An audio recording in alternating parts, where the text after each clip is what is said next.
Je suis très heureux d'accueillir l'équipe de 1914 Dernières Nouvelles avec Laurent Duret des Films d'ici, Bruno Mazzi qui est donc l'auteur du projet et Marianne Lévy-Leblond d'Arte qui a donc diffusé ce projet il y a quelques temps maintenant, qui continue à le faire. Donc ça y est, enfin, ils vont nous raconter tout ça. Alors, le projet 14 dernières nouvelles est un projet qui a commencé au départ par une aventure autour d'un gros projet antenne qui s'appelait 14 des armes et des mots, qui est une série de docu-fiction de 8 fois 52 minutes, produite à l'occasion des commémorations du centenaire du début de la guerre de 14. En fait, ça a commencé à Berlin en 2009, un 11 novembre. J'étais à Berlin pour signer un contrat de coproduction avec un partenaire allemand, Luxfilm, avec qui on travaille beaucoup, sur un film autre. Et je n'ai pas pu m'empêcher de faire une petite plaisanterie du style c'est le 11 novembre, tu me fais travailler, chez moi c'est férié, ha ha ha. Et on s'est mis à se questionner sur la mémoire que nous avions, nous, Français et Allemands, de la Première Guerre mondiale. Et en partant sur un élément assez fort qui est qu'en France, il y a des monuments aux morts partout, un jour férié le 11 novembre, alors qu'en Allemagne, la montée du national-socialisme et puis le trauma de la Seconde Guerre mondiale a complètement effacé la commémoration et le souvenir de la première. Et donc, on a commencé à réfléchir en se disant il faut faire un projet commun. Et Gunnar Dédio, le coproducteur, me disait moi, j'ai envie de travailler à partir de journaux intimes. Il me parlait du journal intime de son grand-père. Et à ce moment-là, moi, je lui ai montré cette photo-là, que peut-être on peut voir. Et ça, c'est mon grand-père. C'est une photo de mon grand-père pendant la Première Guerre mondiale. Et donc, à partir de là, on s'est dit qu'on allait travailler sur l'intime et on a commencé à développer cette série de 8 fois 52 minutes.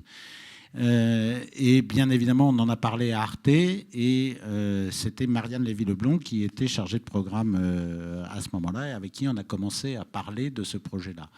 Il se trouve que Marianne est rapidement passée de l'autre côté. Et on a continué de parler avec Marianne parce qu'on s'est dit qu'il fallait faire quelque chose sur le web en parallèle du projet Antenne. Et plus exactement, pas en parallèle.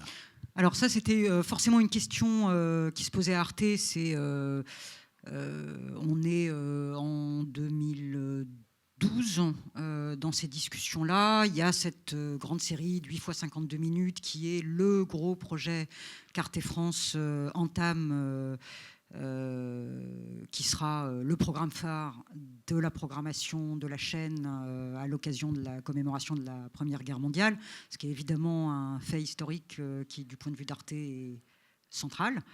En discutant avec Laurent, le principe d'un projet web associé est très vite évident. Ce qu'il est moins, c'est qu'est-ce qu'on fait. Assez vite, Laurent a aiguillé la discussion sur un principe qui était essayons de réfléchir à une alternative, à quelque chose qui serait le site compagnon de la série, qui est quelque chose qui se pratique pas mal, que nous-mêmes on a pratiqué sur d'autres programmes. Là, on se disait il y a sûrement quelque chose d'autre à faire, et ça posait un certain nombre de questions du point de vue d'Arte, qui était que la vocation des projets web associés à des programmes antennes, très souvent, de par l'objectif de visibilité, promotion donnée au programme de l'antenne, elle se synchronise très étroitement avec la diffusion prévue des programmes antennes en question. Là, on savait qu'en termes de programmation, on parlait de 4 semaines, à raison de... C'était l'hypothèse qu'on faisait à ce moment-là qui s'est confirmée, 2 heures par semaine de programmation. Et assez vite, on s'est dit on va déborder ce cadre-là et on va réfléchir à autre chose. Et assez vite, on s'est dit aussi que ce qui était intéressant, c'était pas forcément de parler de la guerre en elle-même, puisque le programme de télévision parlait de la guerre en elle-même, mais plutôt de réfléchir un petit peu en décalage et de se dire la guerre, elle a explosé, elle a débuté, dans quel cadre, comment. Et donc, on a commencé à réfléchir à l'avant-guerre. Et à peu près au même moment, je recevais le projet de Bruno Ischer et Bruno Mazzi, un projet complètement différent qui me faisait les rencontrer. Et on n'a pas fait cet autre projet, mais je leur ai proposé de réfléchir ensemble sur ce projet web d'avant-guerre. Donc c'était en septembre 2011. En fait, quand on a commencé à réfléchir au projet qui s'appelle aujourd'hui 14 dernières nouvelles, mais qui s'appelait à l'époque La Grande Guerre, c'était déjà effectivement de focaliser sur cette période qui est en amont du conflit. Et en faisant quelques recherches, on s'est rendu compte que c'était une période absolument passionnante du point de vue de l'actualité sociale, économique, politique en France et en Allemagne. C'est une période qui était très novatrice d'un point de vue social, artistique, des mœurs. Il y a eu beaucoup d'avancées aussi de côté de la technologie, l'entrée de l'hygiène à l'hôpital. Bref, on s'est rendu compte qu'il y avait une matière qui était souvent sous-exploitée parce que la guerre et la déclaration de la guerre en août agissaient un peu comme un vortex qui la faisait oublier ou écarter. Et on s'est dit qu'il y avait une matière à creuser avec un impératif, s'inscrire dans la durée, c'est-à-dire raconter, et ça c'était déjà dans le cahier des charges, raconter la montée vers la Première Guerre quasiment au jour le jour, avec cet impératif de dire ok, qu'est-ce que le web peut nous apporter de plus dans une narration au long cours sur un sujet qui n'est pas un sujet très simple, qui est un sujet historique. Alors, on va vous montrer une petite vidéo qui vous décrit le principe du site et qui vous, si vous voulez savoir plus sur le principe, allez-y, c'est toujours en ligne. 1914, dernière nouvelle, est une narration interactive au long cours, une immersion dans une époque qui fut à la fois obscure et exaltante. Ces quelques mois si particuliers, de janvier à août 1914, quand le monde croyait encore que tout était possible, mais savait déjà qu'il risquait de s'effondrer. Chaque jour, la consultation d'une photographie de 1914 embarque le visiteur au cœur de l'actualité d'il y a 100 ans. En fonction de son support numérique, cette photo s'enrichit d'informations. Des détails expliqués dans des addendas apparaissent progressivement. Le week-end, à l'image d'un éditorial hebdomadaire, le site diffuse une chronique vidéo d'1 minute 30.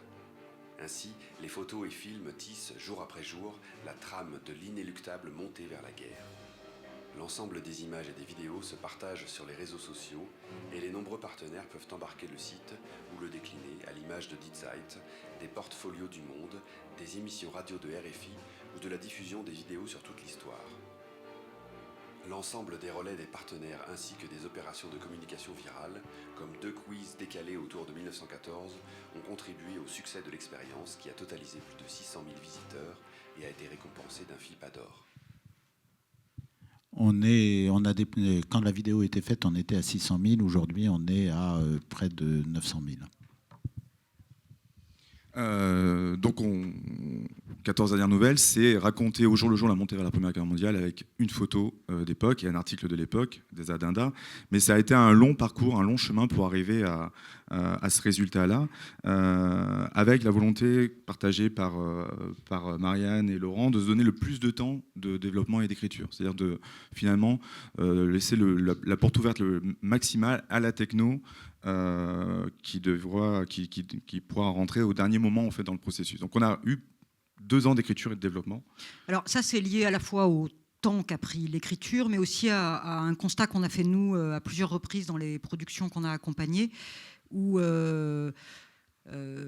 sur des gros projets comme ça, d'une certaine façon, on ne prend jamais trop d'avance pour se donner le temps de les concevoir, de les circonscrire, de les financer correctement, mais à l'inverse, faire des choix techniques ou de dispositifs ou même de support de diffusion trop en amont, on prend le risque de louper des opportunités, de faire des choix techniques qui vont être invalidés par des dispositifs qui émergent par la suite. Donc on en est arrivé, nous, à une pratique qu'on tend à assumer des phases de développement assez longues, mais à essayer au moment où on entre en production de ramasser ça sur des périodes les plus courtes possibles. Et de notre côté, ça a eu un impératif assez intéressant avec Christophe Park, qui était chef de projet sur 14. C'était de toujours garder à l'idée de s'inscrire dans une simplicité des usages. Parce que l'enjeu de 14, c'est pas tant un usage de techno, elles sont assez simples, c'est surtout une expérimentation d'audience. C'est-à-dire faire en sorte que les gens viennent, restent et surtout reviennent pour découvrir des contenus qui sont évolutifs sur pas 2-3 semaines, mais sur 8 mois. Donc c'est voilà, toujours s'inscrire dans cette simplicité-là, et ce qui est jamais très simple de faire simple.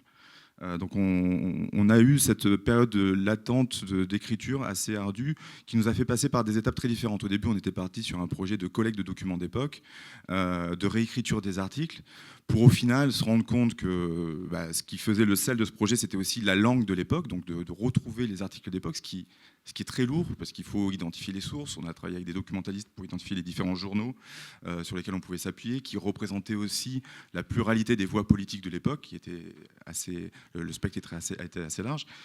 Il a fallu ensuite regarder la masse de documentation qu'on pouvait avoir. Et là, on s'est rendu compte de la richesse des fonds photographiques. Et c'est à ce moment-là où on s'est dit, finalement, ce qu'on a à raconter, c'est cette montée vers la guerre, mais en s'appuyant sur des photos qui sont absolument incroyables. Et cette narration qui se fait au jour le jour, presque malgré nous, grâce à cette actualité qui était suivie de manière de très près par de nombreux photographes. Je voudrais rajouter qu'on avait repéré aussi un certain nombre de films, mais que ce qui nous intéressait, c'était de montrer la modernité de 14. C'était vraiment Egon Schiele, la première expo de Picasso, Marie Curie, c'était un monde extrêmement moderne. Or, les films qu'on a de cette époque-là ne donnent pas cette image-là, parce qu'ils sont un peu saccadés, tandis que la photo permettait de montrer justement cette modernité. C'est aussi pour ça qu'on a délibérément choisi ce médium-là aussi. Sur la conception, ensuite, ce qui pour nous était important, c'était certes de s'inscrire dans une forme de rapport au quotidien, donc d'avoir un traitement presque journalistique du quotidien, au jour le jour, avec des éditions de la semaine en photo et une édition du week-end en vidéo, mais aussi de raconter cette montée vers la guerre qui n'est pas tant présente que ça dans nos parutions, mais qui est presque présente dans le décor. C'est pour ça qu'on a une interface qui évolue, je dirais presque à la marge au jour le jour. On est parti sur des tons très très verts, très très très très pâles, pour finir sur des tons très très rouges. On a un travail de Charlie Adamopoulos, son design qui est assez précis, avec au début des sons assez champêtres. C'est la France des campagnes, pour progressivement aller vers des sons d'orage et des sons plus mécaniques de guerre qui approchent. Donc en fait, raconter, donner toujours à voir ce paysage de la montée vers la guerre, mais qui nous agit un peu en décor omniprésent. En essayant de jouer aussi par moments sur des espèces de passerelles. Par exemple, le Tour de France existait déjà. Donc, qu'est-ce qu'on peut raconter et jouer forcément du Tour de France ou du baccalauréat, d'un certain nombre d'éléments.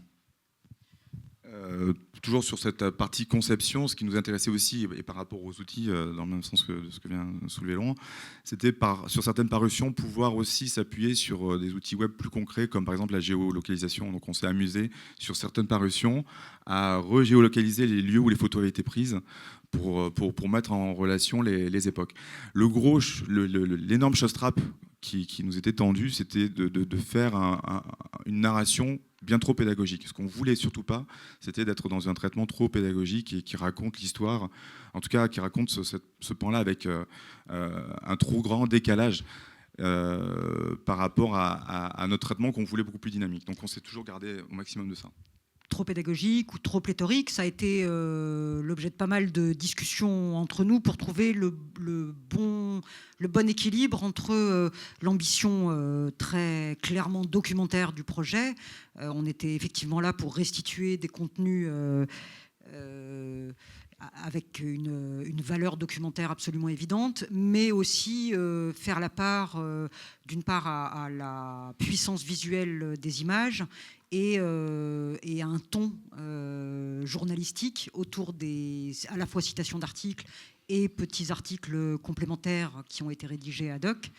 Donc voilà, il y a une recherche du bon ton sur un sujet qui est sur le fond très sérieux, où on a retrouvé le type de questions qu'on a été amené à se poser du côté d'Arte à plusieurs reprises sur le traitement de sujets historiques lourds, qui n'est pas facile. Du coup, ça a amené à constituer une équipe aussi relativement lourde. C'est-à-dire qu'au-delà du projet, il y a toute une connaissance historique qu'on n'avait pas. Donc on a eu dans notre équipe 3 historiens qui ont été apportés par Canopé, le réseau Canopé, qui est devenu coproducteur du projet. Et après, on a eu des documentalistes, des auteurs qui ont travaillé sur la rédaction proprement dit de chacun des addenda ou des titres. Voilà, sachant qu'aussi il y a toute une donnée allemande, donc il fallait aussi quelqu'un qui puisse lire les journaux allemands qui étaient en caractère gothique. Ça ne se lit pas exactement de la même façon aujourd'hui. Donc ça a donné lieu à une certaine usine de fabrication et qui nous a obligés à mettre en place un outil particulier dont nous sommes très fiers, auquel le monde entier nous l'envie. Exactement, et qui a rassemblé donc cette belle armée mexicaine qui était assez effectivement avec des compétences très partagées. Donc en fait, le circuit de fabrication était assez précis puisque on avait 2 journalistes qui faisaient une première recherche de photos et d'articles, qui remontaient ça ensuite à la team prof qui nous faisait des recherches pour valider ou pas les informations qui étaient remontées. Il faut savoir que c'est une période qui est très floue en termes historiques, c'est-à-dire qu'il y a beaucoup de choses qui sont très difficiles à sourcer. Donc les profs nous faisaient ce retour-là, les 2 rédacteurs commençaient à rédiger des notices, et ensuite, tous les 3, on faisait le travail d'éditorialisation, titres, sous-titres. On était vraiment dans une écriture très presse, en fait, très magazine, presque aussi dans ces cycles de fabrication, avant bien sûr que ça parte en validation, puis en traduction. Donc c'est vrai que cet outil a été très très utile parce qu'il a permis de rassembler une équipe qui était déjà disséminée sur le territoire. C'est pas forcément très simple de se retrouver. Et puis très fonctionnel parce qu'on avait tout sous la main, les photos, les articles de l'époque, et bien sûr toutes les notices qui étaient rédigées. Parallèlement, il y a eu une réflexion sur les supports de diffusion du site. Oui, on a vraiment réfléchi à proposer des couvertes du site différentes en fonction des supports. C'est-à-dire que pour le coup, on a une version qu'on appelle nous la version desktop, qui est celle-ci, qui permet de profiter au maximum du site et de ses fonctionnalités, notamment avec la possibilité de voir l'image plein écran sans aucune atteinte à son intégrité, sans addenda. En revanche, on a aussi une version mobile qui a été très vue et qui offre une synthèse de l'interface en proposant uniquement l'image. On a voulu, pour le coup, que tous les supports exploitent au maximum ce qui fait l'essence du site, c'est-à-dire la photo du jour et son article associé. Donc du coup, c'est une mise en ligne le 6 janvier, je crois, et une publication de contenu quotidienne, 5 jours par semaine, et une vidéo le week-end, jusqu'au 2 août. Tous les contenus sont encore accessibles. Il y avait un vrai enjeu de test du point de vue de toute l'équipe et d'Arte sur la fréquentation du site qu'on allait en obtenir. Au total, donc, les chiffres sur 9 mois, donc jusqu'à fin septembre, on est à 830 000 visites, dont, et ça c'est vraiment intéressant pour nous, 65% sur la version allemande du site. On n'a malheureusement pas pu faire de version anglaise, peut-être que Laurent en dira 2 mots. Donc c'est un site qui a été plus vu côté germanophone que côté francophone, ce qui est pas le plus habituel pour les sites produits par Arte France, qui sont toujours produits dans les 2 langues à minima. Et on a toujours en tête la distribution des contenus sur le territoire allemand. Et d'ailleurs, dans l'équipe web côté Arte France, pas tout à fait la moitié de l'équipe, mais une proportion pas négligeable est composée de germanophones. Mais à ce point-là, c'était vraiment particulier. L'autre chiffre intéressant, c'est la bonne fréquentation en mobilité, que ce soit sur tablette ou sur téléphone. Et un autre chiffre caractéristique, c'est le fait que près de 80% des visites viennent de sites référents. Donc par opposition au accès direct ou direct via les réseaux sociaux. Les visites via des sites référents, une énorme partie vient de Die Zeit, qui est donc un quotidien allemand qui a un site très puissant, avec qui on a noué un partenariat d'une nature qui est vraiment exemplaire. C'est-à-dire que c'était un partenariat à la fois de leur côté de reprise de contenu du site, mais aussi d'éditorialisation, et où ils produisaient eux-mêmes des articles, et c'était complètement, j'ai envie de dire, absorbé de manière organique dans leur publication. Ils se le sont appropriés au point où ils ont d'ailleurs à un moment demandé des adaptations techniques spécifiques à l'intégration des contenus sur leur site, qu'on a du coup faites parce qu'on était au bord du partenariat de production avec eux, donc ça faisait complètement sens. Du côté des partenariats médias, il y en a eu d'autres. Il y en a eu un avec Le Monde.fr, un avec RFI. Mais celui avec Die Zeit est pour nous vraiment un excellent exemple de ce qu'il faut viser en termes de partenariat média sur un projet comme celui-ci. Moi, j'aime beaucoup aussi le partenariat avec RFI, même si on n'arrive pas à savoir là exactement, on n'a pas de chiffres sur la fréquentation, puisque ce n'est pas un renvoi qui vient de leur site.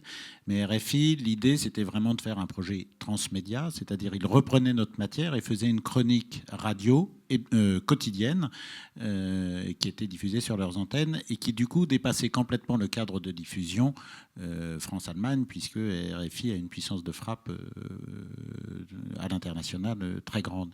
Et ça m'a beaucoup amusé de réussir à monter ce partenariat aussi.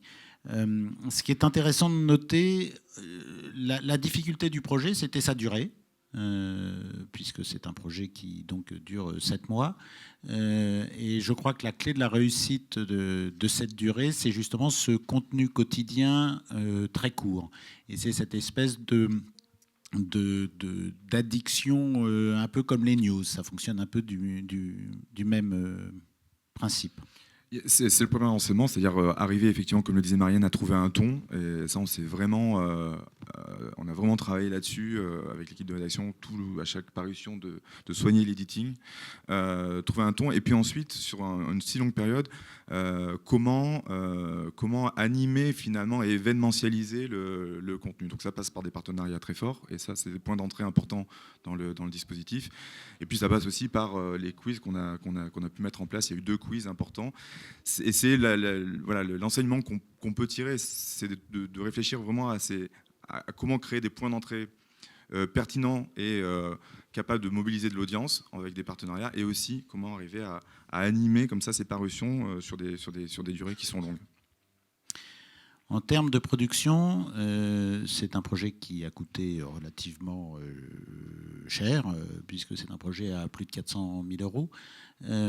C'est un projet, l'avantage d'avoir du temps pour un producteur pour monter un projet comme ça, c'est que c'est quand même plus facile, ça permet de travailler plus longuement. On a réussi à le financer avec un grand nombre de partenaires, donc bien évidemment Arte France, mais le GIE également, le CNC, la région Rhône-Alpes, le CNDP Canopé, le CNRS. Voilà, donc un tour de table assez large.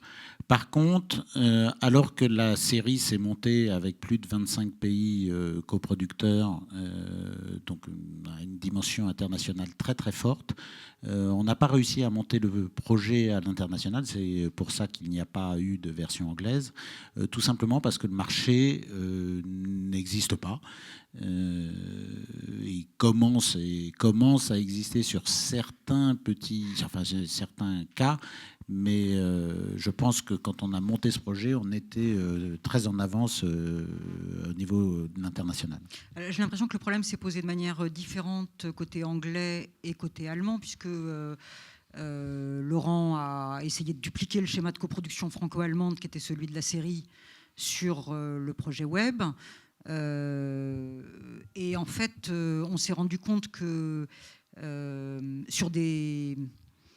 Alors, du côté allemand, une des limites de l'exercice était le cadre juridique dans lequel fonctionne pas mal de diffuseurs, les diffuseurs publics de la télévision allemande, c'est en train de se relâcher, mais qui étaient très limités dans leur capacité à investir sur des projets web qui n'étaient pas très littéralement corrélés avec un programme antenne, ce qui était donc le cas de celui-ci, puisque ça n'était pas, encore une fois, le compagnon web de la série antenne.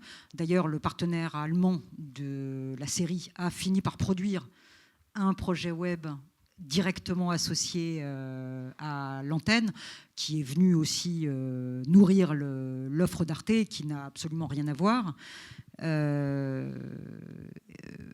Et côté anglais, on était plutôt sur une problématique qui est sur un sujet pareil, qui est, comment je peux dire, un sujet commémoratif avec une ampleur de cette ambition-là. Chaque média fait son projet Grande Guerre. Il y en a eu un certain nombre en France, mais évidemment toute l'Europe s'y est mise. Et les Britanniques ont fini par faire leur projet Grande Guerre, qui était autre chose, qui est pas mal d'ailleurs. Mais c'était très difficile de les associer à un projet qui était tellement, d'une certaine façon, rattaché à une stratégie d'un diffuseur particulier qui était Arte. Donc ça, c'est une vraie limite de l'exercice sur un projet de ce type-là. Et que quand je le pitchais à l'international, le dire on fait une série sur la guerre et le projet web c'est avant-guerre, ça, j'aurais pas réussi à le faire comprendre.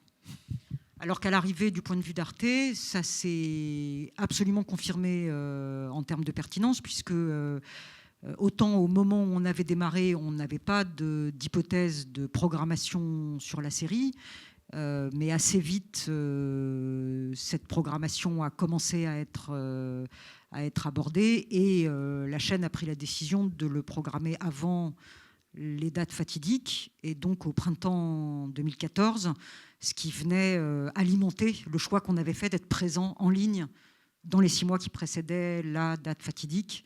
Voilà, il y a eu une espèce de petite course à l'armement du côté de tous les médias français pour démarrer en tête.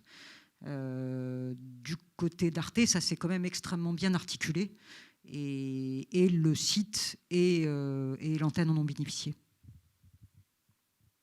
J'ai oublié de citer la mission centenaire tout à l'heure. Justement. Voilà. Merci.